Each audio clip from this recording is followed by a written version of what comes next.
I am slow. Like, really, really slow at drawing. But I have to draw a lot of figures if I want to improve. So I had to do the unthinkable and summon.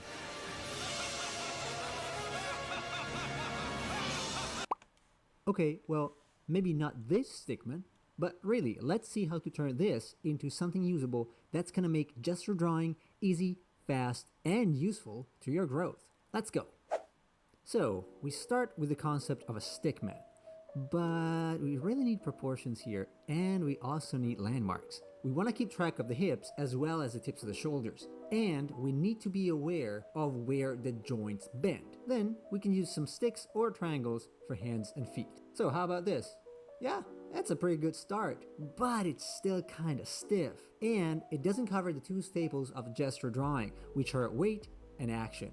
Also, I would add it's fundamental to include another one, space. So we want to give this figure a sense of weight, dynamism, and space. And to do that, we're going to power up the stickman with CSI.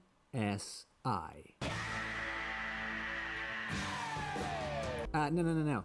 We're not going to magically enlarge the picture and add details that do not exist, but we're going to use C-curves, S-curves, and straights to turn the average Joe stickman into Stickman 2.0 or Stickman Pro or Stickman 360 if you like, although I think that's been taken already. So, how about this? Better! The stickman is now balanced, but dynamically. It has a sense of weight and exists in 3D space. I made the floor plane obvious by adding a cross. Also, notice how I used the C's and made basically other S curves out of them? This is actually how muscles flow in the body rather than by making a, in a way, artists call contrapposto. My very Italian mom will yell at me if she hears me pronounce it like that. But anyway, enough chit-chatting. Let's put this into practice so you can understand how it works.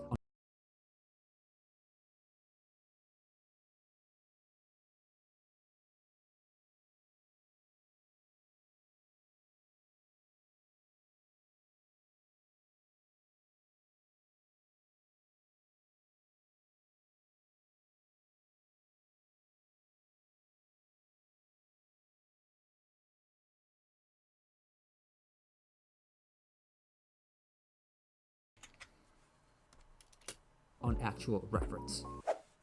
Okay, so I'm gonna start with the head, and I'm gonna use a diamond shape in this case because she's looking that direction. An oval is fine, like whatever floats your boat.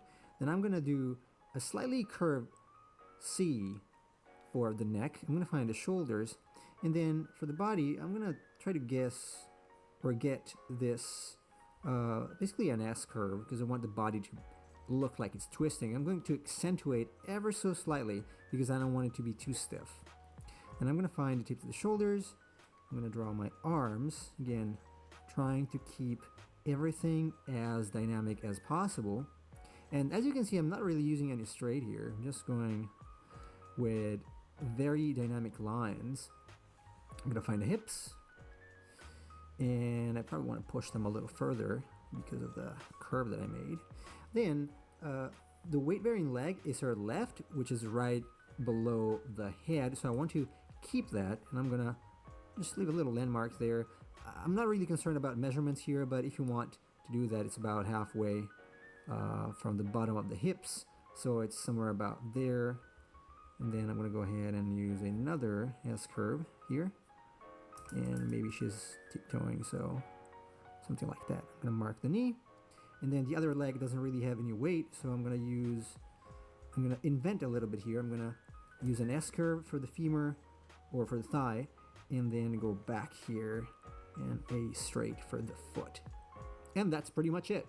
I want to exaggerate the pose and make sure that I also get that floor plane with a cross. So now I have the figure planted on the ground firmly. Again, don't be overly concerned with proportions at this point. This is a little off. Actually, it's quite a bit off. The head is too small. But it's fine. As long as it reads like that pose, it's okay. And to prove this works, I actually got Pose Maniacs here, and I'm gonna attempt a 10 seconds pose. Please don't judge me. Oh god, I'm scared.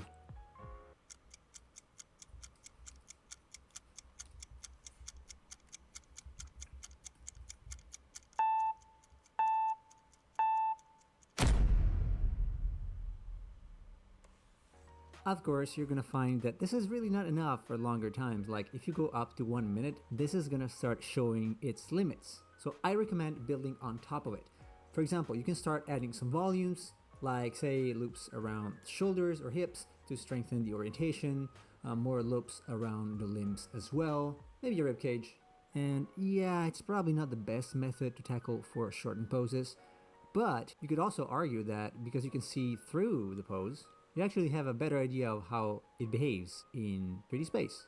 But this is absolutely going to be a game changer if you want to tackle those very difficult poses that are like 10 seconds or 20 or 30. At least it was for me. And trust me, it is going to help because you will need to draw a lot of poses to improve. Speaking of, if you do want to improve, I recommend checking out this other video I made where I go way more in depth on the fastest way to improve your art. That's all I have for you today. Good luck and take care.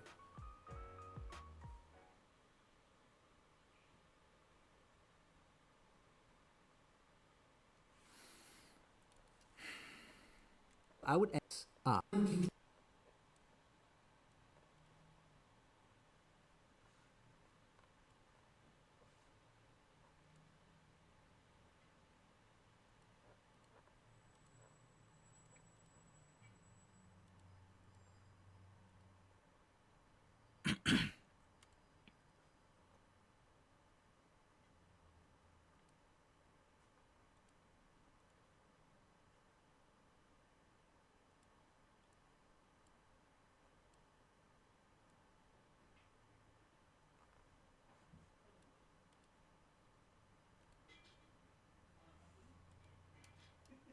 For shortened poses, but you could also argue that because you can see through the pose,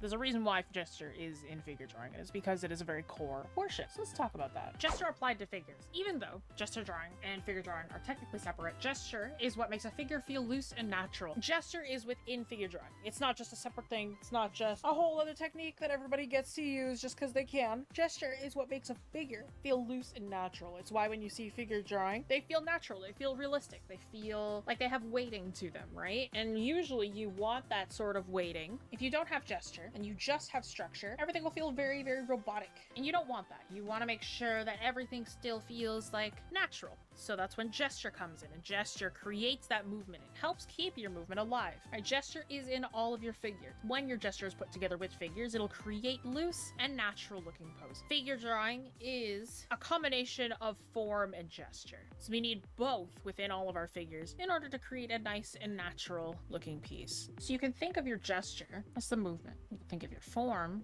as the structure. Together, it creates figure drawings. What gesture does adds your movement and your action. Your form adds proportion and structure. Right, so you want both of those to be within all of your figure drawings. Let's take a look at this piece. This piece has a lot of form. There's a lot of structure. It's a very realistic painting. Actually, technically, Norman Rockwell was an idealistic painter. He painted a lot of stuff that was like the quote-unquote ideal version of like America and that sort of deal. So they're not like 100% realistic because people don't really look like this. Not as often anymore. Let's analyze what we're looking at right now. Let's take a look at our gesture first. What do we see here? So we see this head.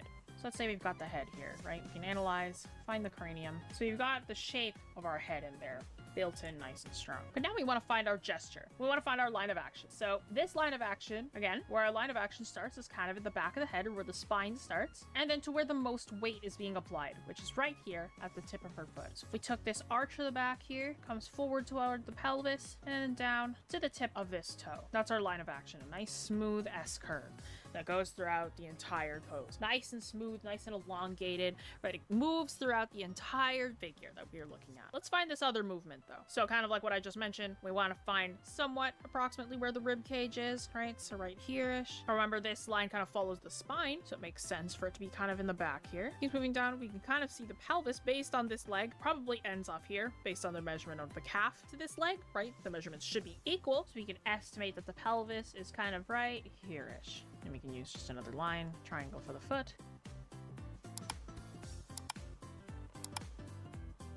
There's two arms. Obviously, there's one right here, one right here. We want to see where the shoulder is being connected. We can obviously see it, but how do we know that that's there? So right here in the center, this is where our collarbone would be. And our collarbone would be directly across here, and our shoulders so happen to be connected directly to the collarbone. We can bring this down. We'll circle for the hand. We can estimate where the shoulder is. And we can't see this arm, but we can see this hand. If we have the hand here, we know where the wrist is. We draw that perpendicular line, we should be able to figure out where that other arm goes. So our pose is kind of like this. Obviously, this gesture isn't perfect. The gesture is not meant to be perfect, but it gives us an idea of how the body moves. Right now, it looks kind of like a funky little skeleton. So this is our gesture. But gesture isn't the only thing that is in a figure drawing. There's form as well. So let's figure out where our form is now. Now, our forms are our 3D shapes that make up the entire body. So once again, we can take the head. The head has not changed. So from this head drawing, we can see the neck. The neck can be made up of a cylinder, so we can add in that cylinder there. All right, we talked about the rib cage already, so we already have our rib cage in there. From there, we can create a form for our ribs. Some people like to use cubes.